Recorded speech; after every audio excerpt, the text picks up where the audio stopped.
Target చేస్తూ వరుసబెట్టి ఇబ్బందులకు గురి చేసి ఏదో నా కళ్ళల్లో భయం చూద్దాం అనుకుంటున్నారేమో. నాకు బాధేస్తుంది ఎప్పుడు తెలుసా, అవతలోడి కళ్ళల్లో అవతలోడు ఏదైనా పెయిన్ లో ఉండి నా దగ్గరకు వస్తే బాధేస్తుంది. అప్పుడు ఏదైనా కళ్ళెంబడి నీళ్ళు రావచ్చేమో అవతలోడు బాధ చూస్తే. కానీ నీలాంటి వాళ్ళు భయపెట్టాలంటే నాకేం బాధ అనిపించదు, నాకు భయం అస్సలు అనిపించదు నీలాంటి వాళ్ళు భయపెట్టాలని చూస్తే. మీకు రాజకీయాలు ఎందుకు అవసరమో చెప్పనా. ఒకటి, రత్తయ్య గారంటే నాకు చాలా అభిమానం.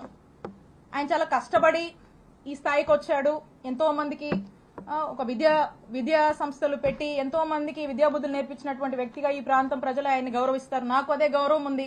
కానీ అన్ఫార్చునేట్లీ ఈ రోజు వారి కొడుకు గురించి ఇన్ని నిజాలు ఆయన తప్పు చేశాడు కాబట్టి ఇవన్నీ నేను బయట పెట్టాల్సి వస్తుంది. సో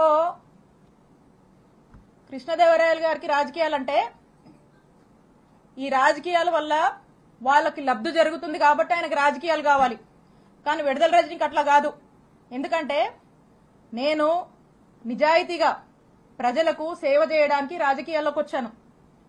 రాజకీయాల వల్ల నా రూపాయి నా ఆస్తులే నేను కోల్పోయాను తప్పితే నేను రాజకీయాల వల్ల ప్రజల వల్ల రాజకీయం వల్ల ఏదో లబ్ధి పొందాలనే ఉద్దేశంతో నేను రాలా. నాకు అవసరం లేదు కూడా, బై గాడ్స్ గ్రేస్. ఎందుకంటే ఒక ల్యాండ్ ఎంచుకోవడము, దాన్ని కార్ చౌకగా దాన్ని ప్రాసెస్ చేసుకోవడము, దాన్ని కొట్టేయడము, ఇది వీళ్ళు అంటే రాజకీయాల వల్ల వీళ్ళ ఆస్తులు పెంచుకోవడానికి వీళ్ళు చేసే పనిది. మాకలా కాదు, మీలాంటి ఉద్దేశాలు మాకు లేవు. రాజకీయాల వల్ల మేము బతకడానికి మేము రాలా. మా రూపాయి మేము పోగొట్టుకున్నాం. మాకు ఒప్పుకున్నంత వరకు చేసుకుంటాం, నిజాయితీగా చేసుకుంటాం. మా నాయకుడిని మేము నమ్మాము, మా నాయకుడి కోసం కష్టపడతాం. మీరు ఎన్ని ఇబ్బందులు పెట్టినా మేమేం పారిపోం.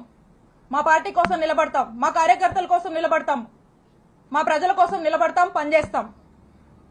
మళ్ళా మా నాయకుడిని ముఖ్యమంత్రిని చేసుకునే వరకు ఖచ్చితంగా కష్టపడతాం. మీరు ఎన్ని ఇబ్బందులు పడ్డా మేమేం పారిపోము. ఇంకా కృష్ణదేవరాయలు గారు అనుకుంటా ఉన్నారు, నాకు వైఎస్ఆర్ కాంగ్రెస్ పార్టీలో ఒకరిద్దరితో పరిచయాలు ఉన్నాయి, ముసుగులో ఒకరిద్దరితో పరిచయాలు ఉన్నాయి, ఆయన టచ్ లో ఉన్నాడని ఆయన భావించి ఆ ఒకరిద్దరు రేపు వైఎస్ఆర్ కాంగ్రెస్ పార్టీ గవర్నమెంట్ వచ్చినా కృష్ణదేవరాయల్ని కాపాడుతారు అనే భ్రమంలో ఆయన ఉన్నాడు. ఆ ఇద్దరు, ఆ ఒక్కరు, నువ్వు ముసుగులో ఉన్న ఏ ఒక్కరు కూడా నిన్ను కాపాడలేరు అని నేను క్లియర్ గా చెప్తున్నా. నీకు నిన్ను కాపాడలేరు, అది నీ భ్రమే. కాబట్టి ఇప్పటికైనా మీరు చేస్తున్న పాపాలన్నీ అందరికీ తెలుసు. ఈరోజు ప్రజలు కూడా చూస్తున్నారు, అందరూ గమనిస్తున్నారు. ఇవన్నీ విత్ ఎవిడెన్సే నేను మాట్లాడా.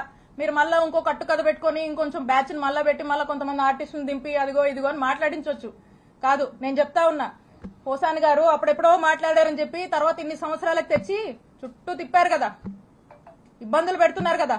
అదే రాజ్యాంగం మాకు కూడా వర్తిస్తుంది కదా. ఇష్టం వచ్చినట్టుగా వచ్చి కూర్చొని ఇష్టానికి మాట్లాడిపోతే మాట్లాడినోడు ఎవరిని కూడా వదిలిపెట్టనని చెప్పి తెలియజేస్తున్నాను.